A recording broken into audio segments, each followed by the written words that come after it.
میں نے سورہ نور کی آیت نمبر 11 تلاوت کی ہے، اور ابھی یہ جو ہم نے کل پچھلے تراویح جو پڑھی ہے، ایک تو یہ رات کو ہوئی ہے گزشتہ رات، اس سے پیچھے جو تراویح پڑھی گئی ہے تقریباً تمام مساجد میں جہاں جہاں سوا سپارہ پڑھا جاتا ہے، یہ والا حصہ قرآن مجید کا تراویح میں پڑھا گیا ہے جو میں نے تلاوت کی ہے۔ تو چلے اسی بہانے پتہ چل جائے گا کہ ہم نے پرسوں جو تراویح میں پڑھا تھا وہ کیا پڑھا تھا۔ میں نے جو آیت مبارکہ تلاوت کی ہے یہ اللہ تعالیٰ نے حضرت اماں عائشہ صدیقہ رضی اللہ تعالیٰ عنہ کی عظمت و شان کے حوالے سے خاص ان کے لیے اتارا۔ ویسے حضور کی تمام بیویوں کے بارے میں قرآن مجید نے جو متفقہ فیصلہ اور متفقہ اعلان قرآن نے کر دیا کہ وَأَزْوَاجُهُ أُمَّهَاتُهُمْ کہ نبی کی جو بیویاں ہیں یہ امت کی مائیں ہیں۔ اور سورہ احزاب میں اللہ تعالیٰ نے دوسری جگہ ارشاد فرما دیا یا نساء النبی لستن کأحد من النساء، اے نبی کی بیویوں تم عام عورتوں کی طرح نہیں ہو۔ تو یہ عام عورتوں سے حضور کی بیویوں کی جو شان ہے وہ جداگانہ ہے۔ اور حضرت اماں عائشہ صدیقہ رضی اللہ تعالیٰ عنہ کے بارے میں سرکار دو جہاں صلی اللہ علیہ وسلم نے خود ارشاد فرمایا، مولا کائنات حضرت علی مرتضیٰ نے حضور سے سوال کیا، یا رسول اللہ صلی اللہ علیہ وسلم آپ کو عورتوں میں سب سے زیادہ محبت اور پیار کس کے ساتھ ہے؟ تو حضور علیہ السلام نے فرمایا عورتوں میں مجھے سب سے زیادہ جو پسند ہے وہ عائشہ صدیقہ ہے۔ اور فرمایا عرض کی یا رسول اللہ مردوں میں؟ فرمایا مردوں میں مجھے عائشہ کے والد ابو بکر صدیق پیارے لگتے ہیں۔ اور حضرت اماں عائشہ صدیقہ کی جو فضیلت حضور نے بیان فرمائی، فرمایا عائشہ کا مقام عورتوں میں ایسے ہے اور عائشہ عورتوں میں میرے نزدیک ایسے ہیں جس طرح فرمایا تمام کھانوں میں سرید، جس کو ہم چوری بولتے ہیں، شوربے میں روٹی کو بھگو کر جو کھائی جاتی ہے سرید، اہل عرب اس زمانے میں بڑی پسند کرتے تھے، اور رسول اللہ علیہ السلام کی پسندیدہ خوراک ہے، یہ پسندیدہ غذا ہے۔ فرمایا جس طرح سرید تمام غذاؤں میں پسندیدہ ہے اس طرح عائشہ تمام عورتوں میں ویسی ہے۔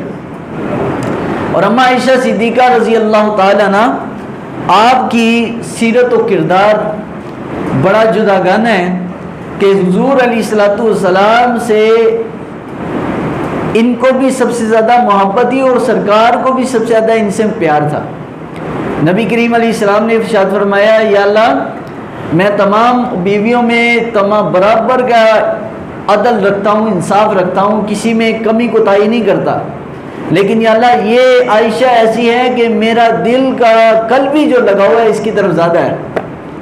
تو حضرت اماں عائشہ صدیقہ کی فضیلت کے بارے میں حضور نے فرمایا جب حضرت خدیجہ رضی اللہ تعالیٰ دنیا سے انتقال کر گئی تو حضرت جبریل امین ایک ریشمی سبز رنگ کا رومال میرے پاس لے کر آئے۔ اب یہ جو میں ساری باتیں بتا رہا ہوں یہ ساری بخاری شریف کی احادیث ہیں حضرت عائشہ صدیقہ کے باب میں، مسلم میں بھی کچھ حدیثیں ہیں اور کچھ بخاری میں موجود ہیں، یہ بخاری کی حدیث ہے۔ فرمایا کہ رسول اللہ علیہ السلام کی بارگاہ میں سبز رنگ کا رومال ریشمی پیش کیا گیا اور حضور نے پوچھا جبریل یہ کیا چیز ہے؟ عرض کی یا رسول اللہ اس کو کھولیے۔ جب کھولا کہ دیکھا گیا تو اس میں ایک تصویر نظر آئی، تو پوچھا حضور نے جبریل یہ تصویر کس کی ہے؟ تو عرض کی یا رسول اللہ یہ اس لڑکی اور اس عورت کی تصویر ہے جس کو رب نے آپ کے نکاح کے لیے پسند کیا ہے۔ تو کچھ ہی عرصے کے بعد حضور کے نکاح میں حضرت اماں عائشہ صدیقہ یہ آپ کے نکاح میں آ گئی۔ تو سرکار دو جہاں صلی اللہ علیہ وسلم کے ساتھ جب حضرت اماں عائشہ صدیقہ کا نکاح ہوا تو آپ کی عمر 9 سال تھی۔ بعض لوگ بڑا اعتراض کرتے ہیں کہ 9 سال کی عمر میں ایک چھوٹی سی لڑکی کا 50 سال، اس وقت حضور کی عمر 53 سال تھی جب حضرت عائشہ صدیقہ کا حضور سے نکاح ہوا۔ تو یہ یاد رکھیے بی بی مریم رضی اللہ تعالیٰ عنہ آپ کا ہاں جب حضرت عیسیٰ کی ولادت ہوئی ہے آپ کی ایج اس وقت 13 برس تھی، 13 سال تھی۔ اور حضور کے ساتھ جب حضرت عائشہ صدیقہ کا نکاح ہوا، حضرت عائشہ کی عمر تھی 9 سال، نکاح پہلے ہو چکا تھا، رخصتی کی بات کر رہا ہوں، جب رخصتی ہوئی ہے تو آپ کی عمر 9 سال تھی۔ تو یہ یاد رکھیے مفسرین نے یہ بات کو واضح لکھا ہے کہ حضرت بی بی مریم جو ہیں، حضرت بی بی مریم عام لڑکیوں کے مقابلے میں حضرت بی بی مریم کی ذہانت، آپ کا ذہن، آپ کا علم، آپ کی صحت عام عورتوں کے مقابلے میں، عام لڑکیوں کے مقابلے میں جتنی لڑکیاں مہینوں میں اور سالوں میں اللہ ان کو صحت اور عقل دیتا تھا، حضرت بی بی مریم دنوں اور ہفتوں کے اندر ان کے ذہن میں، ان کی صحت میں وہ تبدیلیاں آتی تھی۔ یار اگر حضرت عیسیٰ علیہ السلام کے لیے اللہ حضرت بی بی مریم کے ساتھ یہ معاملہ کر سکتا ہے تو اللہ اپنے نبی کی بیوی کے ساتھ ایسا نہیں کر سکتا کیا؟ تو حضور کی یہ بیوی حضرت اماں عائشہ صدیقہ کا جو نکاح ہوا ہے اس میں کوئی اعتراض کی ضرورت نہیں۔ حضور علیہ السلام کی ذات جو ہے یہ شارع ہے، شارع اس کو کہتے ہیں شریعت بنانے والے۔ سرکار کے لیے یہ سرکار کے پاس اختیارات ہے، جس کو چاہے، جس کے لیے چاہے جائز کریں اور جس کے چاہے، جس چیز کو چاہے، جس کے لیے چاہے حرام کر دیں۔ یہ رسول اللہ کا جو اختیار ہے۔ جیسے حضرت علی نے، ایک مثال بس اس پر دوں گا کہ حضرت علی المرتضیٰ نے ابو جہل کی بیٹی کے ساتھ، جو کہ بیٹی اس کی مسلمان ہو گئی تھی، نکاح کی خواہش کی، رشتہ بھیجا اور بات چیت ہو چکی تھی، یہ صحیح مسلم میں حدیث پاک موجود ہے، بات چیت ہو چکی، سب بات ہوگی فائنل، بس یہی تھا کہ نکاح ہونا تھا۔ حضور کو پتہ چلا، نبی علیہ الصلوۃ والسلام غضبناک ہوئے۔ حضور نے فرمایا اگر علی چاہتا ہے کہ ابو جہل کی بیٹی کو اپنے نکاح میں لائے تو فاطمہ کو اس کو چھوڑنا پڑے گا۔ عرض کیا حضور آپ نے خود فرمایا کہ 4 عورتوں کو اپنے نکاح میں رکھ سکتے ہو، حالانکہ خود رسول اللہ علیہ السلام اس وقت 10 بیویوں کے خود شوہر تھے۔ حضور کے نکاح میں اس وقت خود 10 بیویاں تھیں، اور سرکار دو عالم صلی اللہ علیہ وسلم نے حضرت علی کے لیے فرمایا بس علی کے لیے یہ حرام ہے۔ مرضی ہے، مالک ہے نا، شارع ہیں۔ حضرت عائشہ کے بارے میں جو لوگ اعتراض کرتے ہیں وہ گویا کہ رسول اللہ کی ذات پر اعتراض کر رہے ہیں۔ وہ اپنے ایمان کو دیکھیں، وہ کبھی بھی دنیا داروں کی باتوں میں نہ آئے، دنیا کبھی بھی راضی نہیں ہوتی، تم اللہ اور اس کے رسول کو دیکھو۔ تو سرکار علیہ الصلوۃ والسلام کی یہ بیوی، یہ جو میں نے آیت پڑھی، آیت نمبر 11 سورہ نور کی، یہ 18 آیتیں نازل ہوئی حضرت عائشہ کے بارے میں۔ تو یہ ہے غزوہ بنو مستلق سے سرکار دو عالم صلی اللہ علیہ وسلم واپس تشریف لا رہے تھے جنگ کر کے، اور حضور ہر باری، ہر جنگ میں قرآن اندازی ہوتی، ایک بیوی کو اپنے ساتھ لے کے جاتے تھے۔ اس جنگ میں حضرت عائشہ کی باری تھی، کیونکہ قرآن اندازی میں نام حضرت عائشہ کے نکل آیا۔ واپس جب آ رہے ہیں، حضرت عائشہ فرماتی ایک جگہ پڑاؤ ہو گیا، رک گئے، ٹھہر گئے سانس لینے کے لیے کچھ وقت ایک منزل تک۔ جب رکے تو فرمایا کہ وہ پالکی جو اونٹ کے اوپر بندھی ہوئی تھی، میں اس سے نکل کر حاجت کے لیے جنگل میں چلے گئی۔ جب واپس آئے تو وہ سارا قافلہ جا چکا تھا، قافلے والوں کو پتہ نہیں چلا، جس اونٹنی میں میں بیٹھی تھی وہ جو خادم تھا اس اونٹنی کی پالکی کو باندھنے والا، اس کو بھی نہیں پتہ چلا کہ اماں عائشہ صدیقہ اونٹنی کی پالکی کے اندر ہیں یا چلی گئی ہیں۔ بہرحال فرمایا میں اکیلی رہ گئی، اب میں انتظار کری کہ شاید رسول اللہ علیہ السلام کسی کو بھیجیں گے تو میں یہاں پہ رک جاتی ہوں۔ فرمایا سیاہ رنگ کا پتھر تھا، وہاں پر میں رک گئی حتیٰ کہ میری آنکھ لگ گئی، میں سو گئی۔ تو ایک صحابی رسول نبی کریم علیہ الصلوۃ والسلام کے، وہ آقا کریم صلی اللہ علیہ وسلم کے وہ صحابی جو تھے وہ آ گئے۔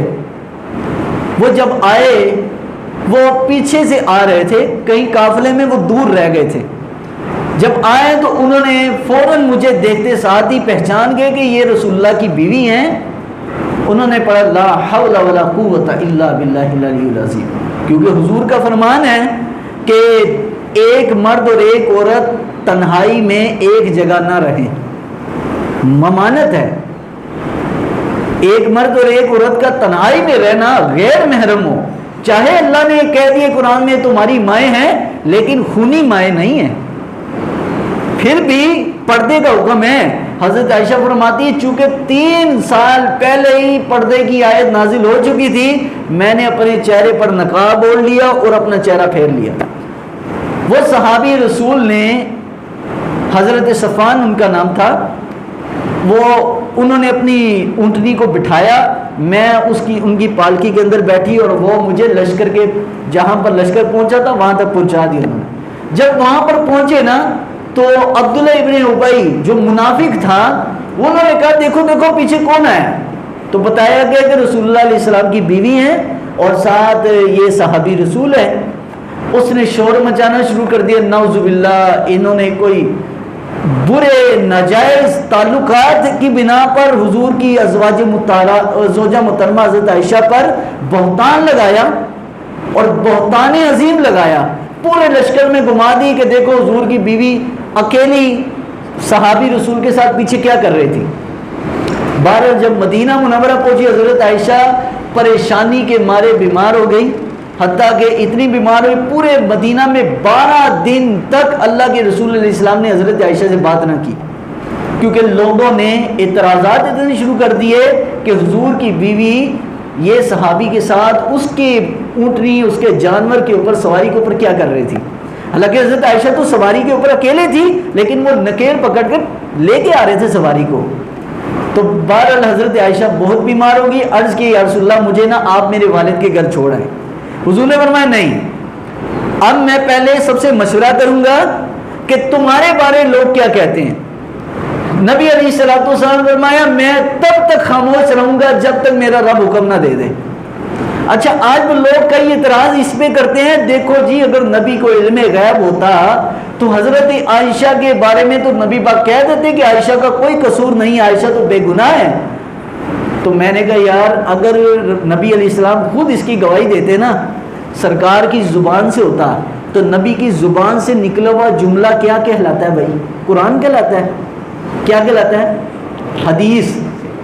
تو حدیث پر یہ اعتراض ہو سکتا ہے کہ یہ حدیث ضعیف ہے، یہ حدیث جو ہے نا موضوع ہے، یہ حدیث حسن ہے، صحیح ہے۔ حدیثوں میں لوگ گڑبڑ کر سکتے ہیں، لیکن اللہ تعالیٰ نے اپنے حبیب کو حوصلہ دیے رکھا، حبیب آپ نے نہیں بولنا، ہم آپ کی بیوی کی پاکیزگی کی گواہی ہم خود قرآن میں بیان کریں گے۔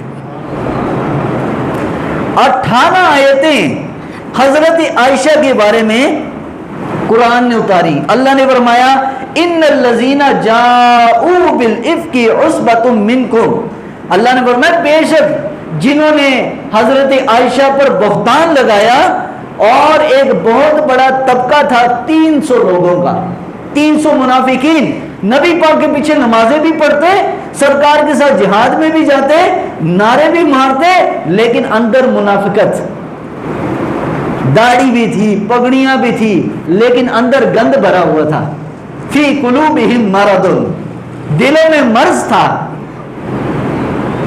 اوپر سے کلمہ زبان سے کہہ بھی دیا لا الہ الا اللہ تو کیا حاصل، جب تک دل و نگاہ مسلمان نہیں تو کچھ بھی نہیں۔ اور دل کو پاک کرو، نمازیں پڑھ لینی، تراویح پڑھ لینی، قرآن پڑھ لینے، یہ سب کچھ تو بڑا آسان ہے، دل کو پاک کرنا یہ مشکل کام ہے۔ اب وہ 300 منافقین نے نبی پاک کی بیوی پر اعتراض کیا تو قرآن نے فرمایا لا تحسبوہ شرا لکم، اے حبیب آپ ان کو کہہ دیجئے جس پر اعتراض ہوا، حضرت عائشہ جس صحابی پر لوگوں نے بہتان لگایا، ان کو بھی بتا دیں کہ یہ گمان نہ کریں کہ ان کے لیے یہ برا ہے، نہ بل ہوا خیر لکم، یہ جو ان پر لوگ بدگمانی کر رہے ہیں، ان پر تانا زنی کر رہے ہیں، اللہ تعالیٰ نے ان کے لیے یہ خیر کا باعث بنا ہے۔ لوگ اعتراض کریں گے، رب ان کا درجات بلند کرے گا۔ اور حضور کی حدیث ہے، فرمایا سرکار دو عالم صلی اللہ علیہ وسلم نے ظن المؤمنین خیرا، کہ جب بھی تم نے گمان رکھنا ہے کسی مسلمان سے تو اچھا گمان رکھو۔ ہم کیا سوچتے ہیں دوسرے مسلمان کے بارے میں؟ ہماری ہمیشہ ہی تھنکنگ، سوچ مسلمان کے بارے میں نیگیٹو سوچ ہوتی ہے۔ ہم کسی کو دیکھتے بھی ہیں تو اس کے بارے میں غلط سوچ ہی رکھیں گے کہ اے بندہ کہو جائے، اس کا حساب کتاب لگائیں گے۔ اور بھائی مومن، سرکار کی حدیث ہے، میرے آقا علیہ السلام نے فرمایا مومن مومن کا آئینہ ہوتا ہے، جو اس کو دیکھ کر اگر کسی کو کچھ یاد آئے تو فرمایا اس کو وہی کچھ نظر آئے گا جو اس کے اندر ہوگا۔ آئینے میں تمہاری شکل اگر کالی ہے تو کالی نظر آئے گی، اگر رنگ چٹا ہے تو چٹا ہی نظر آئے گا۔ تو یہ آئینہ ہے مومن۔ اگر کسی بھی مسلمان کے اوپر تو اعتراض کرتا ہے نا، بدگمانی کرتا ہے، تم جناب اس کے اوپر تانا زنی کرتے ہو، تو یہ یاد رکھو وہ تمہارا آئینہ ہے، تمہیں خود اپنے اندر یہ غلطی نظر آ رہی ہے۔ پشاور کے اندر ایک بہت بڑے بزرگ ہیں، کاکا خیل، کاکا صاحب، نوشہرہ پشاور کے درمیان میں۔ یہ ان کے پاس ایک بندہ آیا نا ملنے کے لیے، تو پہلی دفعہ آیا تو دیکھتے ساتھ ہی چلا گیا، پھر دوسری دفعہ آیا کافی عرصے کے بعد، پھر ملا نہیں، پھر چلا گیا۔ تیسری دفعہ جب آیا بڑے عرصے کے بعد پھر کہ جناب دیکھو تو صحیح، شاید میرے آنکھوں نے غلطی کی ہے، پھر آ گیا اور آ کے مصافحہ کیا۔ وہ جو کاکا صاحب رحمۃ اللہ علیہ سید زادے تھے اور پٹھان تھے بہت اللہ والے، انہوں نے پہچان لیا کہ یار تو بڑے عرصے پہلے آیا، مجھے ملا نہیں، باہر سے چلا گیا دیکھتے ساتھ ہی، پھر آیا اور پھر ملاقات نہیں کی، تیسری دفعہ آ گیا اب تو مل رہا ہے۔ اس نے کہا جی سرکار پہلی دفعہ جب میں آیا تھا نا، آپ کا چہرہ مجھے نظر نہیں آیا، مجھے گدھا نظر آ رہا تھا، چہرے میں آپ کے مجھے گدھا جانور نظر آ رہا تھا۔ کل دوسری دفعہ آیا ہوں تو بس ایک عام سے آدمی آپ مجھے لگے ہو، اور آج تیسری دفعہ جب میں آیا ہوں تو مجھے آپ کے اوپر نور کی بارش جو ہے نا پڑتی ہوئی نظر آ رہی ہے۔ آپ نے فرمایا کہ دیکھو حدیث شریف ہے کہ مومن مومن کا آئینہ ہوتا ہے، تم جس نیت سے نیک بندے کو دیکھو گے نا تمہیں وہ ویسے ہی نظر آئے گا۔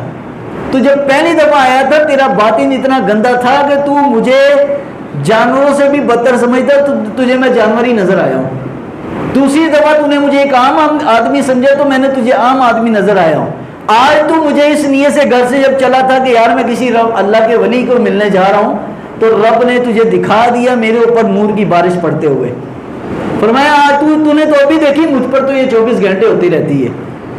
تو مومن مومن کا آئینہ ہوتا ہے۔ تو حضرت اما عائشہ صدیقہ پر جن لوگوں نے بہتان لگایا، ان کو برا بھلا کہا، تو حضور نے ساری مجلس کو اکٹھا کیا، حضرت ابو بکر صدیق، عمر فاروق، عثمان غنی، حضرت علی مرتضیٰ، سارے صحابہ ایک ایک کر کے ایک ایک سے پوچھا۔ سب سے پہلے والد سے پوچھا۔